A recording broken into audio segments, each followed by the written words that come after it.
భారత ఎన్నికల సంఘం సాధారణ పార్లమెంట్ ఎన్నికల షెడ్యూల్ ప్రకటించిన నేపథ్యంలో వెంటనే ఎన్నికల ప్రవర్తన నియమావళి అమల్లోకి వచ్చిందని, దీనిని కట్టుదిట్టంగా అమలు చేయాలని రాష్ట్ర ఎన్నికల ప్రధానాధికారి వికాస్ రాజ్ అన్నారు.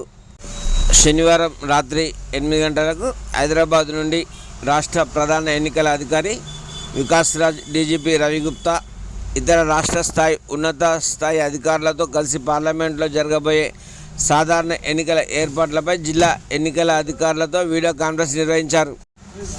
ఈ సమావేశానికి సమీకృత జిల్లా కలెక్టరేట్ నుంచి జిల్లా కలెక్టర్ రాహుల్ రాజ్, ఎస్పీ బాలస్వామి, అదనపు కలెక్టర్ వెంకటేశ్వర్లు, రమేష్తో కలిసి పాల్గొన్నారు. రాష్ట్ర ప్రధాన ఎన్నికల అధికారి వికాస్ రాజ్ మాట్లాడుతూ, భారత ఎన్నికల కమిషన్ సాధారణ ఎన్నికల 2024 షెడ్యూల్కు విడుదల చేసిందని, దేశవ్యాప్తంగా ఎన్నికల ప్రవర్తన నియమావళి అమల్లోకి వచ్చిందన్నారు. దేశంలో 7 విడతల్లో పార్లమెంటు సాధారణ ఎన్నికలు జరుగుతాయని, మన తెలంగాణలో పోలింగ్ 4వ విడతలో మే 13వ తేదీన జరుగుతుందన్నారు. కౌంటింగ్ ప్రక్రియ జూన్ 4న ఉంటుందన్నారు. తెలంగాణ పార్లమెంట్ ఎన్నికలకు ఏప్రిల్ 18న ఎన్నికల కమిషన్ నోటిఫికేషన్ జారీ చేస్తుందని, ఏప్రిల్ 18 నుంచి ఏప్రిల్ 25 వరకు నామినేషన్ల స్వీకరణ జరుగుతుందన్నారు.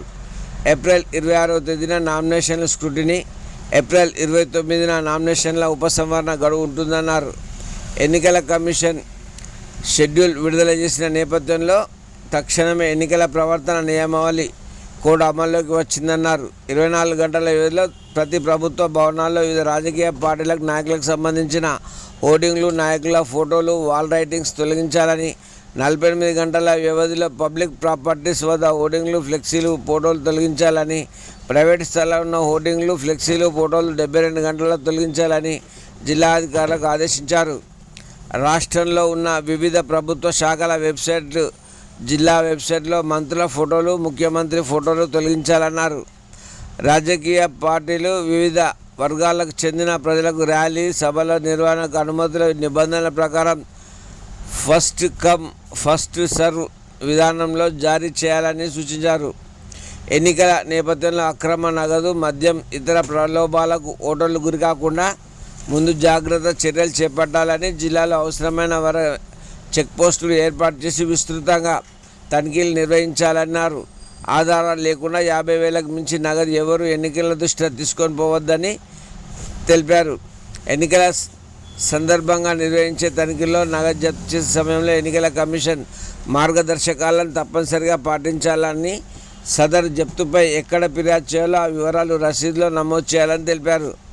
50,000 నుంచి 10 లక్షల రూపాయల వరకు జరిగిన జప్తు సొమ్ముకు సరైన ఆధారాలు జిల్లా గ్రీవెన్స్ కమిటీ దగ్గర ప్రవేశపెడితే విడుదల చేయాలని, 10 లక్షలకు మించి జరిగిన జప్తు వివరాలు ఐటీ శాఖకు అప్పగించాలని పేర్కొన్నారు. రాజకీయ పార్టీలు అభ్యర్థులు సంబంధించిన ప్రకటనకు అనుమతి లేనిదే అదే రోజు నుంచి అదేవిధంగా ఎంసీ పని చేయాలని అన్నారు. శాంతి భద్రతలు కట్టుదిట్టంగా ఉండేలా చర్యలు తీసుకోవాలన్నారు. ఎన్నికలకు సంబంధించి రిపోర్టులు ప్రతిరోజు సమర్పించే విధంగా జిల్లాలో వ్యవస్థ ఏర్పాటు చేయాలన్నారు. మతం, కులం, ప్రాంతంపై విద్వేషాలు పెంచే విధంగా వ్యాఖ్యానాలు చేయడం నిషేధమని, ఓటర్లను ప్రలోభానికి గురి చేయడం, బెదిరింపులకు పాల్పడడం, తప్పుడు ప్రచారాలు చేయడం చట్ట ప్రకారం చర్యలు తీసుకుంటామని కలెక్టర్ హెచ్చరించారు.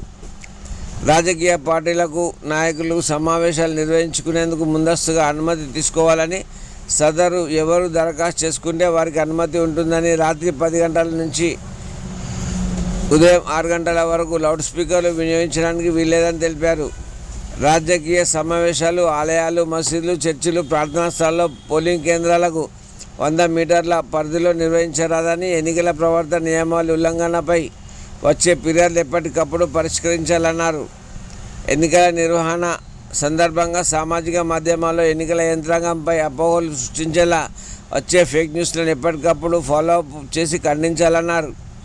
ఎన్నికల యంత్రాంగం నమ్మకం కోల్పోయే విధంగా సత్య ప్రచారాలు చేస్తున్న వారిపై కఠిన చర్యలు తీసుకుంటామని హెచ్చరించారు. వీడియో కాన్ఫరెన్స్లో అనంతరం జిల్లా కలెక్టర్ రాహుల్ రాజ్ సంబంధిత అధికారులతో మాట్లాడుతూ అన్ని రాజకీయ పార్టీలకు సమాచారం అందించాలన్నారు.